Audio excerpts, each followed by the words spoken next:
Hello, dear students. Welcome to my class on Neoclassical Period. I am Professor Jaspreet Kaur, Associate Professor, Postgraduate Department of English, Cultural Studies and Foreign Languages at Khalsa College, Patiala. Let me explain what Neoclassicism is. Neoclassicism is the name given to Western movements in the decorative and visual arts, literature, theatre, music, and architecture that draw inspiration from the classical art and culture of ancient Greece or ancient Rome. One such movement was dominant in Europe from the mid 18th to the 19th centuries. Neoclassical is opposed to modernism, in which self-expression and improvisation are considered virtues. Now I come to English Neoclassical movement.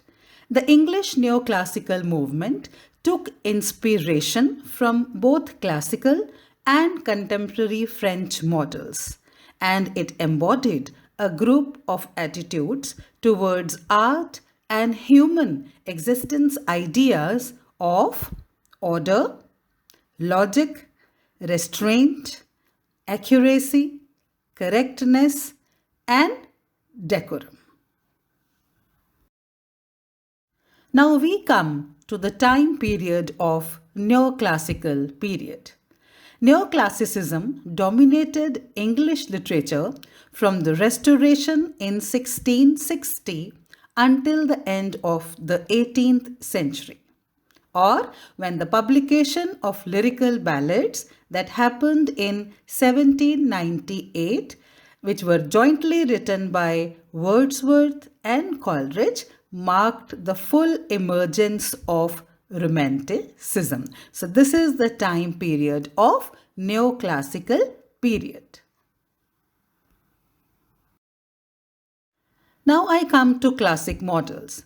Neoclassicism in each art implies a particular canon of classic models. For example, Virgil, Raphael, Nicolas Poussin, and Joseph Haydn. Now, Neoclassicism in painting and other visual arts. Neoclassicism was a widespread and influential movement in painting and other visual arts that began in the 1760s, reached its height in the 1780s and 1790s, and lasted until the 1840s and 50s. In the same way, in painting, it generally took the form of an emphasis on austere linear design in the depiction of classical themes and subject matter using archaeologically correct settings and costumes.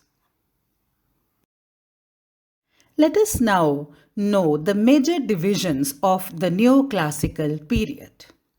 The Neoclassical period can be divided into three relatively coherent parts. Number one is the Restoration Age, number two is the Augustan Age, and number three is the Age of Johnson. The Restoration Age is from 1660 to 1700. The Augustan Age span is 1700 to 1750. And the Age of Johnson is from 1750 to 1798. Now, the age of Pope in poetry. Let us come to now poetry after we have discussed the art, the painting, and other arts. It was the poet Goldsmith who first of all designated the early 18th century, the time of his early predecessors, the Augustan Age. Means it goes to the credit of the poet Goldsmith, who designated a name for these 18th century writers, and he loved to call them, and that period, the Augustan Age. This age is also known as the age of Pope since Alexander Pope carried forward the new tradition to the highest point of perfection. Now let us see what Augustan age is. Now the reign of Augustus, the reign of King Augustus was the golden age of Rome. It is known as golden age till now. And in England, the age of Queen Anne is often called the classical age of England. It was the age of great writers in prose, poetry, and drama. And I am taking a few names: Edison, Swift, Richardson, Fielding, Goldsmith, Dr. Johnson, Burke, Gibbon, and Alexander Pope. So in this sense, the age of Pope is the Augustan age or the classical age in literature. Now let us examine a few characteristics of neoclassical poetry.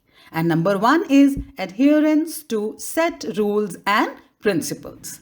So the writers of this age were governed by, number one, set principles and rules. Number two, they were influenced by Boileau and Rapin, who insisted on precise method of writing poetry and who professed to have discovered their rules in the classics of Aristotle and Horace. Number three, reality principle ruled supreme. Number four, the individual mind was ruled out of the whole scheme, and the age was rules and formalism. It means that in this age, the poets followed a strict decorum, strict rules and principles, and wrote according to them. Let us know what were the religious and philosophical thought of that age. So, literature of neoclassical age became the literature of intelligence, wit and fancy, formality, correctness and precision, elegance and expression. And as a result, it lost the spontaneity, simplicity, emotionalism, and enthusiasm of the Elizabethans. Now let us understand the influence of French writers on neoclassical poets.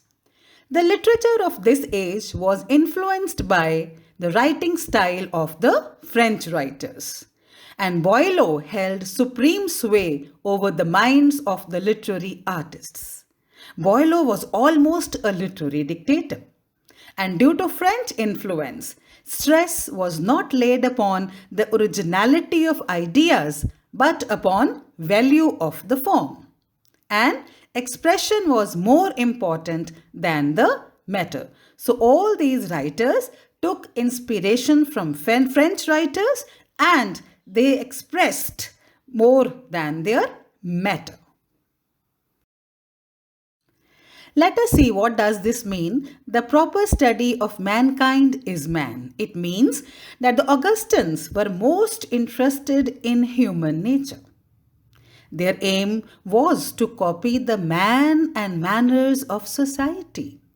The literature of this period, as a result, lost all touch with the country life and became the literature of the town. The literature exhibited vices and foibles of the political and social circles of those times, means that they concentrated on man and human nature. It was an age of satire. Satire was the predominant form of literature, and the satires of Alexander Pope and John Dryden were well known for their polished wit and satire. The heroic couplet. So the heroic couplet was the only medium of expression that the poets could write in. And in the heroic couplets, poets put all their skills and wrote with an unimaginable correctness and precision, means it was almost a mathematical equation. They did not write from their heart. It was no spontaneous overflow of powerful feelings. Let us see how and what kind of words these poets used. So, poetic diction means the choice of words used by neoclassical poets. So, the language became gaudy and inane, means the language was flowery, it was exorbitant, heavy words were used. So, as a result, literature became artificial, stilted, rational, and intellectual. Only the intellectual few could understand their works. As a result, it lost all inspiration, enthusiasm, and romantic fervor of the Elizabethans. Let us now compare the neoclassical age with its predecessor, the Elizabethan age. The Augustans had no respect for the boundless imagination and overflowing enthusiasm of the Elizabethans. They did not like their style of writing, means they did not love to write naturally. They only followed strict rules and principles. And then the general belief in reason and proportion meant more to the men of neoclassical age. That is why this age is in direct contrast with the Elizabethan age. The Elizabethans were mostly singers. Their poems are full of lyricism, but the poems of neoclassical age are also known as the poems of reason. So, reason and poetry don't go together, but they consider themselves as the poets of neoclassical age. Thank you for watching and listening to these slides.